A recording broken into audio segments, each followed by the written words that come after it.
Olá, gente querida, gente do meu coração, Paulo Emílio com você em mais um TPM Podcast. Hoje nós estamos iniciando uma nova etapa, uma nova série de podcasts.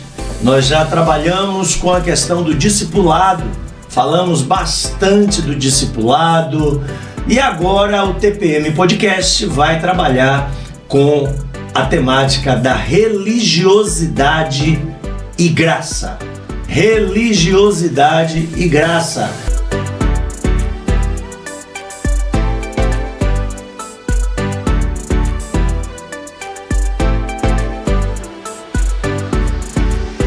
Olá, gente querida, gente do meu coração, Paulo Emílio aqui com você em mais um podcast.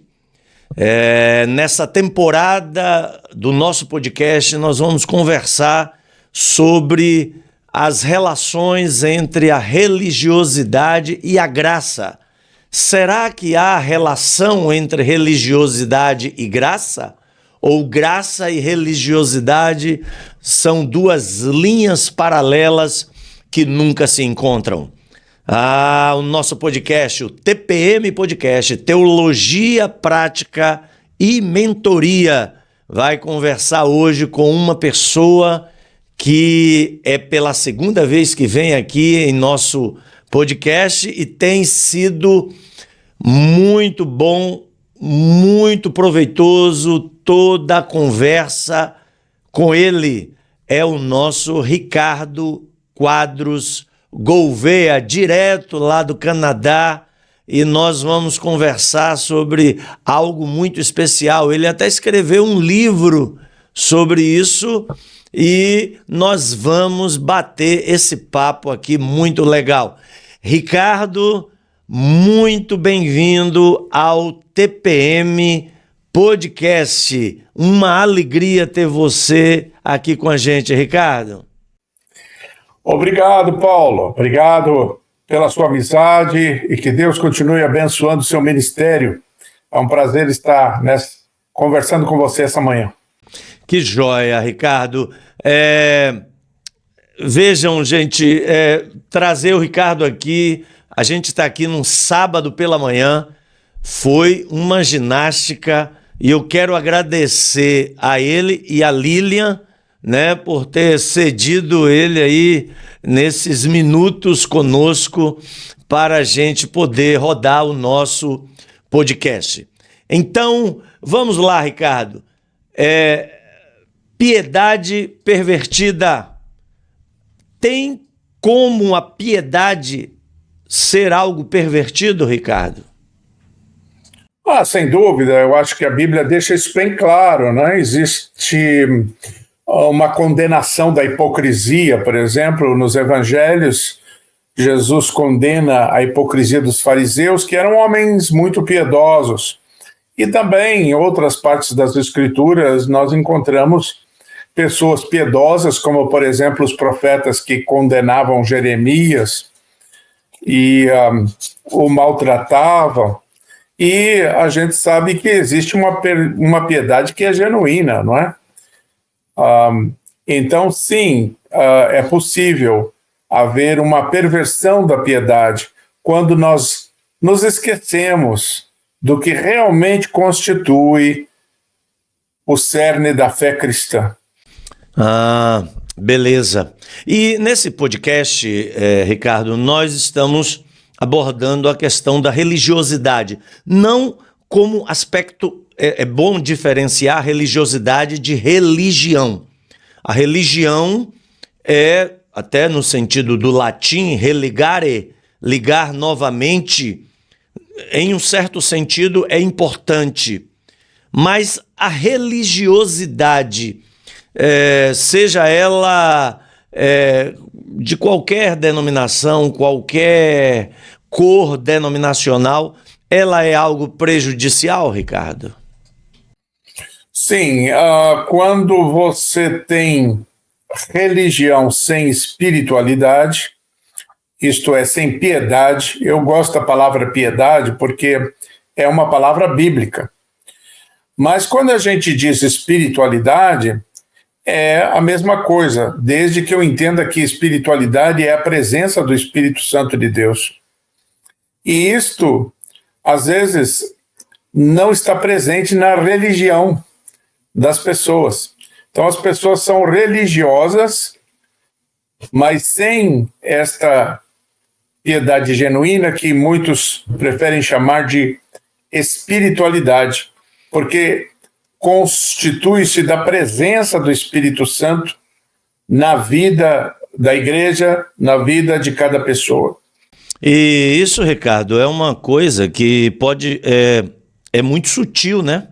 É muito sutil essa ausência de piedade, essa ausência de espiritualidade, porque a pessoa pode se transformar numa pessoa religiosa, ativista na religião, e perder a perspectiva da presença do Espírito na vida da pessoa, né? E por que, Ricardo, isso acontece? Além do ativismo, do corre-corre religioso, por que essa perda de espiritualidade acontece, ou como ela acontece na vida religiosa? Bem, a religião, ela pode se apresentar como uma tentação muito atraente, uma gaiola de ouro, como dizia Rubem Alves. E eu me acomodo com aquelas regras rígidas de conduta, eu me acomodo com a certeza e a segurança que me são oferecidas por um sistema de verdades doutrinárias rígido, concretamente estabelecido, engessado. E eu me acomodo de me sentir parte de um gueto, parte de um grupo, de uma secção. Eu não vou dizer seita, mas a origem da palavra é a mesma. Uma seita, um grupo sectário que se afasta do mundo, que se afasta de outros cristãos porque se considera possessor de uma verdade superior, de um estilo de vida superior e, portanto, utiliza erradamente o versículo bíblico que fala para nós nos mantermos puros e não amarmos o mundo, isso é a mundanidade, e aí nós nos tornamos sectários, né? E então isso é atraente porque faz bem ao ego, ter certeza e segurança de uma verdade que não é estabelecida por Deus, é estabelecida por homens, pela igreja. Ter essa sensação de pertença de um grupo seleto superior e ter também a sensação de estar vivendo uma vida ética porque você segue uma rígida proposta de conduta, tudo isso é religiosidade. E tudo isso ofende a verdadeira piedade cristã. A verdadeira piedade cristã é o oposto de tudo isso. Em primeiro lugar, é ser luz do mundo e sal da terra, então eu não posso ser sectário. Em segundo lugar, eu tenho que ter uma ética cristã que implique em atos de misericórdia, atos de amor. Amor agape, isso é, amor sacrificial, compaixão, respeito, boa vontade, solidariedade, perdão. O indivíduo que está vivendo em Cristo, ele vai sendo transformado. Agora, a pessoa que tem uma mera religiosidade, ela não vive essa transformação espiritual que acontece gradualmente na vida do cristão, ou deveria acontecer, se a pessoa de fato caminha com Deus. E a pessoa que compreende o Evangelho sabe que nós andamos pela fé. Andar pela fé e a salvação pela fé não é ter certezas doutrinárias. As pessoas confundem fé com um conjunto de crenças, como se adotar um conjunto de crenças me oferecesse uma salvação. Mas a salvação não é oferecida, segundo Paulo, segundo a Bíblia, pela aceitação de um conjunto de crenças, e sim pela graça divina mediante um ato de fé, isso é, de confiança em Deus. Eu confio em Deus e confio na revelação de Deus em Cristo. Eu confio que Deus é amor, que Deus perdoa, que Deus ama, e isto me salva, porque isso transforma a minha vida, isso transforma a minha mente. A graça divina recebida em fé. E fé, então, não é um conjunto de crenças, mas é um estilo de vida. É uma maneira como eu me relaciono com Deus, com confiança. Por isso eu posso andar sobre as águas, no sentido metafórico. Eu posso enfrentar as incertezas, as minhas inseguranças, meus medos, porque eu caminho com fé em Deus, que é bem diferente do que crenças. É porque... Sim, termine. Então, essa distinção é fundamental, né? A salvação pela graça mediante a fé, em vez de pela aceitação de crenças e pela religiosidade. Isso é, por ir à igreja, por pagar o dízimo, por fazer a sua hora silenciosa todos os dias. Isso tudo é bom. Eu não estou dizendo que é ruim ir à igreja ou pagar o dízimo ou qualquer coisa, mas estas coisas são frutos de uma vida do indivíduo que está em comunhão com Cristo, andando em fé, de fé em fé, e não atos meritórios. E nós caímos exatamente naquilo que Paulo condena, uma religiosidade baseada em atos meritórios de uma pretensa piedade. Eu ia tocar no ponto que, Ricardo, não só pela fé em Deus, por meio da graça, né? Mas também do amor ao próximo, porque muitas pessoas querem estabelecer uma religião apenas de maneira vertical e se esquecem que há uma relação horizontal que faz parte da mesma fé, não é isso? Não existe vida em Cristo, vida com Cristo, sem que isso ative em cada um de nós o amor divino. Eu não me refiro ao amor natural, o amor que um pai tem por seu filho, que uma mãe tem por seu filho. Eu não me refiro ao amor erótico, do desejo. Tudo isso tem seu lugar, mas eu estou falando do amor ágape. A disposição para perdoar, para se solidarizar, para respeitar, para agir com misericórdia, compaixão, para ser gracioso com os outros. Isto é amor. A ética cristã é calcada nesse amor. É isso que Jesus quis dizer quando ele nos deu o mandamento do amor, dizendo: o meu mandamento é este, que vos ameis uns aos outros assim como eu vos amei. O amor de Cristo é um amor sacrificial. E aí nós devemos também viver assim, cheios do amor de Cristo, cheios do amor sacrificial.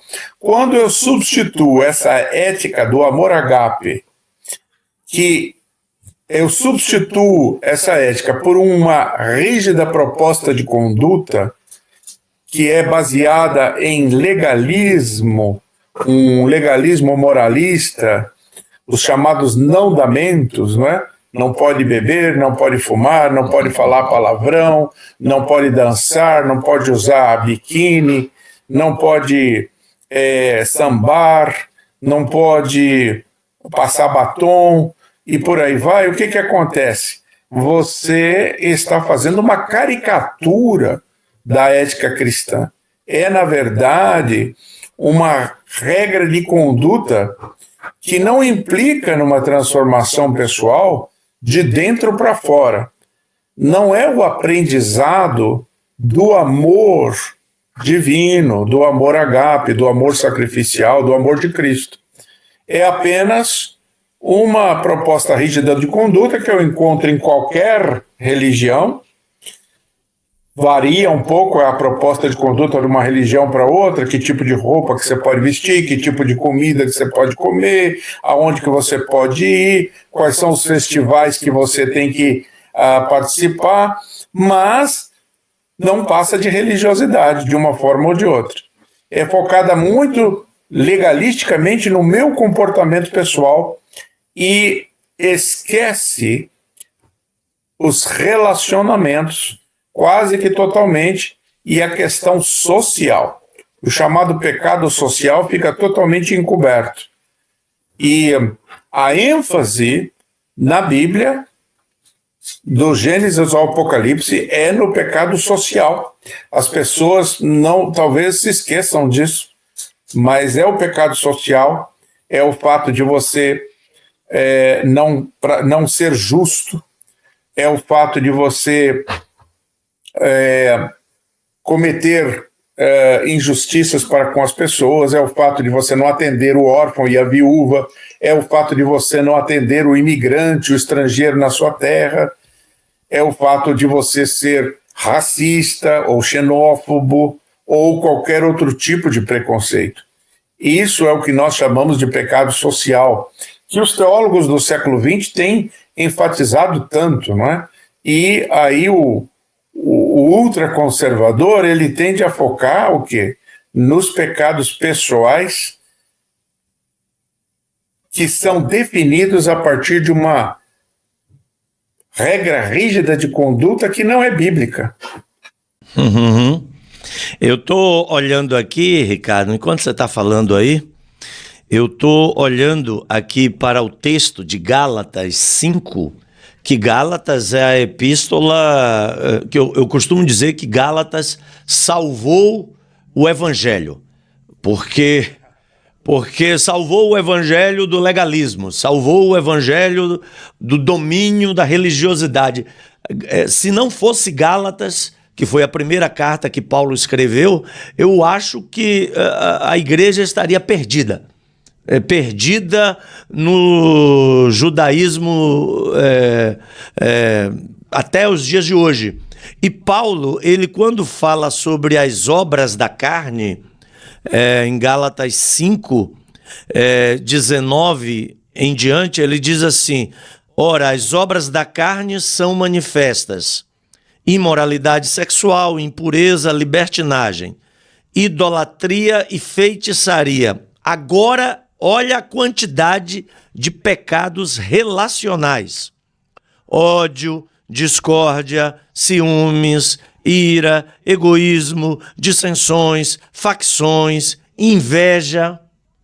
Veja, Paulo, ele dava muito mais ênfase à questão relacional do que propriamente a questão, aspas, espiritual, a questão das impurezas carnais, né, da carne, a embriaguez, a orgia. Olha só quantos pecados relacionais: 1, 2, 3, 4, 5, 6, 7, 8, 9, 10 problemas relacionais. Mas a religiosidade gosta de enfatizar apenas as questões da conduta moral, da conduta pessoal, né? Eu acho que esse é um alerta. Quando eu estudei Gálatas pela primeira vez de maneira bem séria, eu descobri isso e eu tenho ensinado sobre isso desde então, né? Quer dizer, as pessoas precisam dar atenção aos relacionamentos, ao amor, a como eu trato as pessoas, porque Deus está muito interessado nessas questões, não é, Ricardo? Isso, e na vida de Jesus também. Nós vemos que Jesus ele trata com muita gentileza pessoas que eram notórias pecadoras, mulheres adúlteras, prostitutas, ou pelo menos chamadas de prostitutas, por causa do seu comportamento, pessoas que eram conhecidas como ladrões. Ele trata com misericórdia aqueles que se reconheciam como falhos e tinham humildade. E os fariseus, que eram arrogantes e tratavam os outros com menosprezo, esses Jesus critica veementemente. Fortemente. Então, o exemplo de Jesus é também nessa direção. Exatamente. De não fazer tanto caso dos nossos tropeços, porque somos humanos, não é? E as nossas escolhas pessoais, mas sim de como eu trato o meu semelhante. Por isso que ele conta a parábola do bom samaritano e diz: seja um bom próximo das pessoas. Porque o indivíduo perguntou: quem é meu próximo? Mas Jesus respondeu: o próximo é você. Seja você um bom próximo das pessoas, né? Agora, Ricardo, como que a teologia pode nos ajudar a ter uma vida graciosa nos nossos relacionamentos, né? Porque o TPM, Teologia, Prática e Mentoria, e você que está aqui nos assistindo, se você ainda não deixou o seu like e ainda não se inscreveu no nosso canal, faça isso. Passe esse podcast para frente, é muito importante. Vamos voltar agora, já fizemos aqui a nossa propaganda, agora vamos voltar. Ricardo, e a teologia? Você é doutor em teologia, como é que a gente pode ser ajudado pela teologia para enfrentar esse tipo de coisa? Pois a teologia é muito útil para a igreja e é muito boa para as pessoas, mas depende como eu faço teologia, depende de qual teologia. Porque se a teologia agrilhoa meus pensamentos, se a teologia se propõe a me apresentar verdades definitivas, então ela cai naquilo que eu chamo de dogmatismo. E o dogmatismo, ele desce até as capilaridades da vida da igreja e da vida pessoal, e isso é muito grave. Começa com os grandes dogmas e vai se espalhando. E, na verdade, a teologia deve ser uma constante releitura das Escrituras Sagradas para que possamos nos encontrar de novo e de novo com a palavra viva de Deus, com a palavra eterna. E o estudo das Escrituras nunca para. Ele é constante. Nós estamos vendo os acadêmicos que dedicam a sua vida ao estudo da Bíblia, trazendo novos descortinamentos constantemente acerca do hebraico, do grego, dos tempos bíblicos, da vida social, das ideias do ethos, dos paradigmas de pensamento da época da Bíblia, e isso lança novas luzes sobre o sentido do texto. Então o estudo bíblico nunca termina. Portanto, a teologia também não pode chegar a um ponto em que ela tem uma verdade definitiva. É um equívoco, isso é um engessamento, não é? E aí se torna uma árvore seca, morta. Agora, a teologia, quando ela é criativa, quando ela se submete aos estudos bíblicos, quando ela tem olhos para a missão, ela é missiológica, então a teologia sistemática, ela passa a ser como uma árvore viva. Ela desenvolve novos galhos, novos ramos, não é? Ela repensa os assuntos constantemente, redefine os elementos doutrinários. Eu não sou contra doutrinas. Eu sou professor de teologia sistemática. Como é que eu poderia ser contra das doutrinas ou não gostar das doutrinas? Mas as doutrinas, elas são úteis para a vida cristã, para a igreja, elas não podem ser postas no lugar das Escrituras. Quando eu transformo o sistema doutrinário em Bíblia, quando eu substituo a Bíblia pelo sistema doutrinário, então isso é uma perversão. É isso que é uma piedade pervertida. Quando eu inclusive ouvi uma vez um pastor presbiteriano dizer para mim: você está fazendo uma distinção que não existe. O sistema doutrinário reflete a Bíblia. E a Bíblia e o sistema doutrinário, portanto, são a mesma coisa. E eu disse: não. Se você pensa assim, você vai sempre ler a Bíblia com as lentes do sistema doutrinário. Então você só enxerga lá o que o sistema doutrinário permite que você enxergue, porque ele vai ser o filtro da tua leitura da Bíblia. Mas o correto, inclusive segundo a Confissão de Fé de Westminster, ele era presbiteriano, né? Deveria saber que a Confissão de Fé de Westminster diz que a teologia é fruto do estudo da Bíblia. Portanto, a Bíblia precede em honra, precede no sentido lógico ao sistema de doutrinas. As doutrinas, elas têm que ser maleáveis à luz da Bíblia. Se eu reexamino a Bíblia e percebo coisas que o sistema de doutrinas não contempla, eu tenho que modificar o sistema de doutrinas. Mas o dogmatismo não permite. Ele quer um sistema de doutrinas, muitas vezes antigo, constituído lá no século XVII, e esse sistema de doutrinas não pode ser questionado. Ele é feito de dogmas definitivos, do começo ao fim. Então, a teologia se torna não somente inútil para a igreja e para as pessoas, mas ela se torna perniciosa, porque ela, inclusive, afasta as pessoas da Bíblia, do estudo da Bíblia, da leitura da Bíblia. Por que eu vou ler a Bíblia? Eu já tenho o resumão aqui, que é o sistema de doutrinas. Não precisa, eu já sei o que a Bíblia ensina. Mas não, a Bíblia, ela é viva. Deus nos fala através da Bíblia. E é assim que os cristãos piedosos sempre pensaram.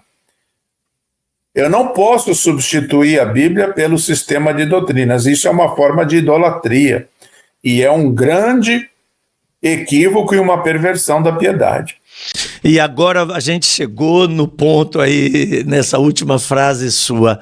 Ricardo, por que você escreveu o seu livro Piedade Pervertida?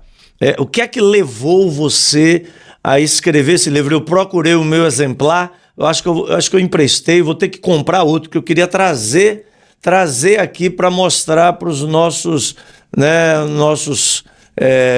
as pessoas que estão participando conosco aí do podcast. Eu aconselho muito mesmo você a comprar o livro Piedade Pervertida. Eu vou ter que comprar pela segunda vez, porque eu acho que tem aquele ditado, né? Quem empresta, não presta. Então eu devo ter emprestado e não voltou. Fala aí. É ótimo, você está divulgando, é ótimo. Mas olha, o subtítulo do livro é Um Manifesto Antifundamentalista em nome de uma teologia de transformação. A teologia tem que ser transformativa. Quando eu escrevo um livro de teologia, ele deve ter o poder de transformar vidas. As pessoas têm uma ideia errada da teologia, que a teologia é árida, fria, insípida. Não necessariamente. A teologia é assim quando ela não tem por objetivo e não tem o poder de transformar vidas. Então, ela tenta controlar as pessoas, manipular as pessoas para aceitar um determinado sistema de doutrinas e, assim, servir a uma ideologia ou a uma igreja. Eu cresci num ambiente fundamentalista, legalista, sectário, onde o dogmatismo imperava, E aí eu fui aos poucos, pela graça de Deus, com muita oração, com muito estudo, porque o estudo é importante, conversando com pessoas, com muita humildade também, eu fui descobrindo que o fundamentalismo estava errado, que ele era uma perversão da piedade. E eu fui descobrindo os caminhos de uma verdadeira piedade, que é fundamentada na oração, no estudo da Bíblia, sem as lentes exclusivas do sistema doutrinário, uma atitude não sectária de diálogo com outras denominações, com outras experiências de espiritualidade, abertura para o diálogo. A gente aprende com o diálogo. E vivendo para ser bênção no mundo, luz do mundo, sal da terra, sem me sentir na necessidade de me aprisionar na igreja. Você já pensou, Paulo, que as pessoas interpretam ao contrário aquela frase: as portas do inferno não resistirão à igreja? As pessoas leem assim: fecha a porta da igreja porque o inferno quer entrar. Mas isso é o contrário do que Jesus falou. Exatamente. Ele disse: as portas do inferno não prevalecerão contra a igreja cheia do Espírito Santo, a igreja o templo do Espírito Santo, a igreja noiva de Cristo. Então, eu não estou falando de poder político. Isso é apenas mais uma perversão que é o resultado final de todos esses equívocos. Nós estamos falando, o que eu falo, o que nós estamos conversando aqui, é de poder espiritual para mudar os corações e as mentes para que as pessoas vivam no amor de Cristo. Porque o que falta nesse mundo é compaixão. O que falta nesse mundo é graça, é graciosidade, é nós sermos um canal da graça de Deus, é pensarmos nos outros. Isso é o que o mundo precisa agora. E não de líderes políticos cristãos que imponham uma pretensa moral cristã de cima para baixo, uma lei cristã, nações cristãs, como sugere a teologia do domínio, que não é uma boa teologia. Então a teologia pode ser boa ou ruim, como nós já conversamos. Eu acredito que a teologia deve ser piedosa, deve ser uma teologia que visa a transformação do mundo, a transformação da igreja, a transformação dos indivíduos para melhor, a transformação por causa da presença do Espírito, por causa da nossa cristificação. O que eu chamo de cristificação, que a gente pode chamar também de santificação. Mas como a palavra está muito manjada, semanticamente muito carregada, eu gosto desse termo novo, cristificação. Vamos ser iguais a Cristo, dentro das possibilidades, dentro dos nossos limites. O máximo que a gente puder, isso é, vamos nos revestir de amor. Aí, eu escrevi o livro por causa disso, porque eu via que as pessoas precisavam ser libertas do fundamentalismo. Mas as pessoas só podem ser libertas, assim como dizem dos demônios, quando você dá nome aos bois. Então eu tinha que descrever o fundamentalismo para que as pessoas pudessem enxergá-lo e se libertar dele. Agora, para concluir, o livro não é um livro negativo que só aponta para problemas. Isso foi dito por muitas pessoas contra mim. Quem lê o livro sabe que não é isso. No livro eu dou alternativas, opções. Eu falo como deve ser a ética cristã, uma ética de princípios e não de regras, uma ética fundamentada, acima de tudo, no princípio do amor ágape. Eu falo de um estudo aprofundado, cuidadoso, orante da Bíblia, para que nós possamos nos aproximar da verdade de Deus sem estarmos engessados em um sistema doutrinário que é humano, histórico e, portanto, contingente. Ele é determinado por condições históricas, qualquer sistema de doutrinas, condições específicas de um determinado momento na história, uma determinada cultura, de uma determinada época, de um determinado povo, e é preciso, então, que a gente consiga dar um passo atrás para poder ler a Bíblia de novo pela primeira vez, para poder, a partir de uma experiência com Deus em Cristo, uma experiência de comunhão com Deus, construir de novo e de novo a teologia. A teologia tem que ser dinâmica, não é? Então, eu no livro dou todas as opções, é um corretivo, o livro é um corretivo. Não é por aí, é por aqui. Então, ele não é só desconstrutivo, ele também é reconstrutivo. A piedade pervertida. Que joia!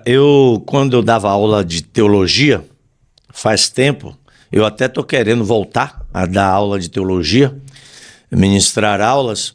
Eu trabalhei muito com um livro do Alberto Roldan, chamado Pra que serve a teologia? É muito interessante. Alberto Roldan é um teólogo argentino, muito interessante, e ele trabalha bem essa questão da necessidade de uma teologia que desça para a vida prática e aponte caminhos para uma vida mais saudável em nosso cotidiano. E isso entrava um pouco em choque com os alunos, porque muitas vezes eles vinham com uma teologia já pronta, quadradinha, encapsulada, né? Fechada, e ali a gente abria a discussão e aquilo ali era um pouco de... Eles ficavam meio no início assim desequilibrados, mas depois eles percebiam que a gente não podia colocar Deus dentro de uma caixinha, né? Deus, ele está livre para atuar no dia a dia, na vida da gente, nos relacionamentos, para que a gente seja cada vez mais parecido com Cristo, né? Agora, você falou aí uma frase, eu vou tentar me lembrar aqui, a gente já conversou em outros momentos e você falou essa frase, ler a Bíblia de novo pela primeira vez. Ricardo, eu acho que você precisa explicar isso um pouquinho para a gente aí. O que é que significa isso? Significa ler a Bíblia como se você tivesse acabado de encontrá-la na livraria, sem preconceitos, no sentido de juízos que antecedem a leitura, sem ler a Bíblia achando que você já sabe o que vai encontrar lá. Ler a Bíblia como se fosse pela primeira vez. Então aí eu encontro novidade de vida na Bíblia. É um exercício de suspensão. É claro que ninguém vai esquecer dos sermões que ouviu, dos livros que leu, é impossível.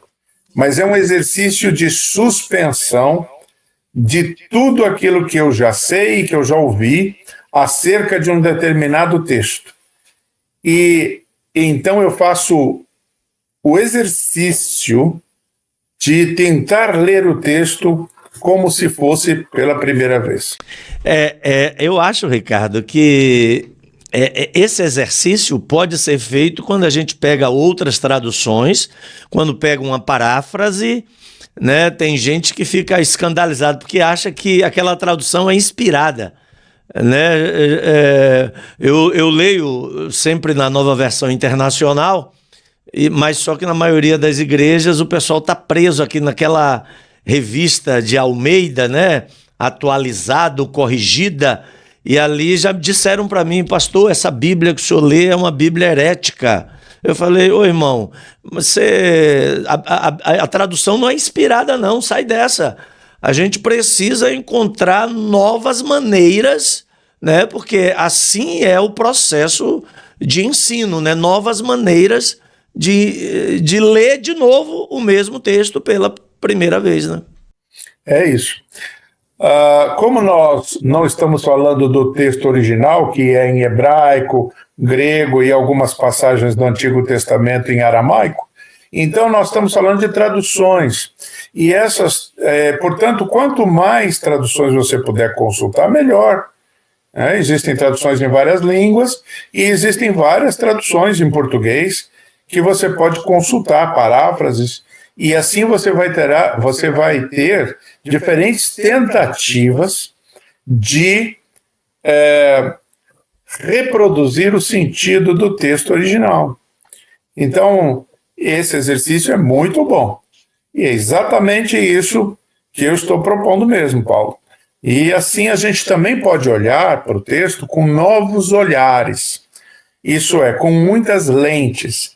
Eu posso, por exemplo, ter um olhar sociológico. Eu posso ter um olhar psicanalítico.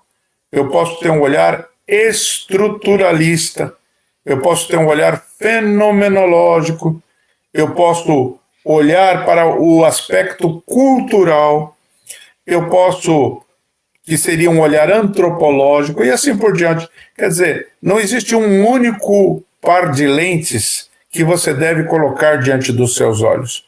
É preciso dar prioridade ao texto e não às lentes. As lentes eu posso trocar. E assim eu vou ter muitos olhares distintos, muitas perspectivas lançando luzes sobre o texto, não é? O que acontece com o dogmatismo é que eu só uso um par de lentes. E eu esqueço que eu estou usando lentes diante dos meus olhos. Então eu tenho a impressão que o texto é aquilo que aquelas lentes dizem que ele é. O fundamentalismo perverte o texto por causa disso. Ele não dá prioridade ao texto, ele dá prioridade às lentes. E quais são as lentes? As lentes são o sistema doutrinário ortodoxo engessado de algum lugar, de algum tempo, que eu tornei sacrossanto, que eu dei autoridade divina e que, portanto, passa a ser mais importante do que o próprio texto. Agora, Ricardo, para finalizar nossa conversa, eu sei que você está aí com um monte de coisa para fazer. Mais uma vez, quero agradecer a Lilian, né, sua esposa, por ter liberado você aí para ficar com a gente esse tempo. O que eu queria, para a nossa conversa se encaminhar aí para o final, Ricardo, como vencer esse fundamentalismo pervertido pela teologia da graça de Deus, né? Será que há possibilidade da gente fazer isso hoje? E a segunda coisa, em termos práticos, como é que isso pode ser feito? Ok, a graça é uma faceta do amor de Deus. Amor de Deus implica em graça. É pela graça de Deus que nós somos perdoados, que Deus enviou seu Filho, que nós conhecemos a revelação de Deus em Cristo. É pela graça de Deus que nós temos esse novo caminho, como diz a Bíblia, esse novo caminho de aperfeiçoamento pessoal, esse novo caminho de humanidade, que é a igreja. E nós podemos, então, viver uma nova piedade, uma piedade renovada, quando nós abraçamos o amor e a graça. Isso implica também em nós sermos humildes, de reconhecer que muitas vezes há forças que são maiores que nós, que nos controlam. Essas forças são internas, enraizamentos dentro do nosso ser, não é? Eu estava lendo um autor que ele diz: o problema é que nós adotamos crenças já há tanto tempo e elas estão tão enraizadas no coração que dói muito desenraizá-las. É por isso que outro dia eu ouvi uma pastora dizer que somente com muito sofrimento a gente consegue desenraizar velhos paradigmas, porque eles estão presos no chão da nossa alma. Então eu preciso de graça, eu preciso de oração, eu preciso clamar a Deus, eu preciso pedir ajuda, e eu preciso da ajuda dos irmãos. Preciso ler livros de pessoas que já passaram por isso. Eu preciso conversar com irmãos que se libertaram do fundamentalismo, porque o fundamentalismo é algo que precisa ser exorcizado da pessoa. São noções que impedem o crescimento espiritual. Então eles são um empecilho para a vida cristã. Não estou falando de coisas assim superficiais, secundárias. Isso é fundamental. É um empecilho para a vida cristã. Então essas coisas precisam ser extirpadas. E quando elas estão fortemente enraizadas, é muito difícil. Não é? No Pequeno Príncipe, de Antoine de Saint-Exupéry, ele conta a seguinte parábola: se você tentar tirar um graveto do chão enraizado, você puxa com uma mão. Se você tentar tirar um arbusto, você vai precisar da ajuda de uns 2 amigos. Para tirar uma árvore do chão, você vai precisar de um trator. Você vai gastar muito dinheiro. Então, nós precisamos entender que é com a ajuda de Deus e com a ajuda dos santos de Deus que a gente pode se ver livres de certas coisas que estão nos prejudicando, mas que não vão sair fácil do chão da nossa alma, porque estão plantados lá há muito tempo. Mas eu acredito nessa libertação. Como eu disse, a mera religiosidade é uma gaiola de ouro. Quem disse isso foi o Rubem Alves. O passarinho canta lá na gaiola, é tão bonita. Ele se vê tranquilo, até que ele vê os passarinhos voando no céu, um dia pela janela, e ele fala: eu não quero mais estar aqui nessa gaiola, eu quero voar, quero ser livre. Eu sei que Deus vai cuidar de mim. E ele foge da gaiola. E vão haver 1000 vozes dizendo: não fuja da gaiola, você vai morrer, você vai se arrepender. A gaiola é de ouro. A gaiola é de ouro, meu caro, isso aqui vale ouro. Você aqui está seguro. Deixa que nós pensaremos para você. Deixa nós dizermos para você o que você pode fazer e o que você não pode fazer. Fique aqui conosco e não se deixe contaminar pelas ideias do mundo. Ô, Ricardo. Isso não é o evangelho. Ricardo, você está falando isso daí e eu estou lembrando de uma ilustração. Não sei se é verdade, mas quando Ashbel Green Simonton resolveu vir aqui para o Brasil, porque teve uma visão da plantação de uma igreja presbiteriana no meio do mato, né? Que era aqui o Brasil, em 1857, 1858. E aí ele foi comunicar isso para os seus líderes, né, para as pessoas responsáveis da igreja presbiteriana nos Estados Unidos. Disseram para ele: mas Simonton, você vai para lá, para o Brasil, para um lugar onde só tem mato, índio, você vai morrer, febre amarela, aqui é um lugar seguro, fique aqui, você terá as melhores igrejas, você vai ser professor do seminário. E aí dizem, né, que Simonton disse a seguinte frase, né, que o lugar mais seguro da terra era no centro da vontade de Deus. E aí, belíssima frase. que frase fantástica, né? Ele veio para o Brasil, viveu 6 anos aqui, morreu de febre amarela e deixou uma igreja plantada, né? E hoje nós somos fruto dessa visão missionária tão grandiosa, tão fora da gaiola, né? Tão fora da gaiola de ouro, né? E depois dele, tantos missionários vieram e plantaram igrejas e hoje a igreja presbiteriana é espalhada pelo Brasil por causa de um homem que quis sair da gaiola de ouro, né? Isso eu acho sensacional, cara. Acho sensacional. Isso sempre me estimula a achar que há vida fora da gaiola, né? A vida fora da gaiola de ouro. Que legal.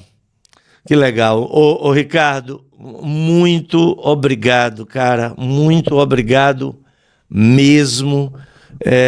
Que Deus abençoe a sua vida, a vida da Lilian, essa família querida, que eu amo, mesmo a gente estando muito longe um do outro.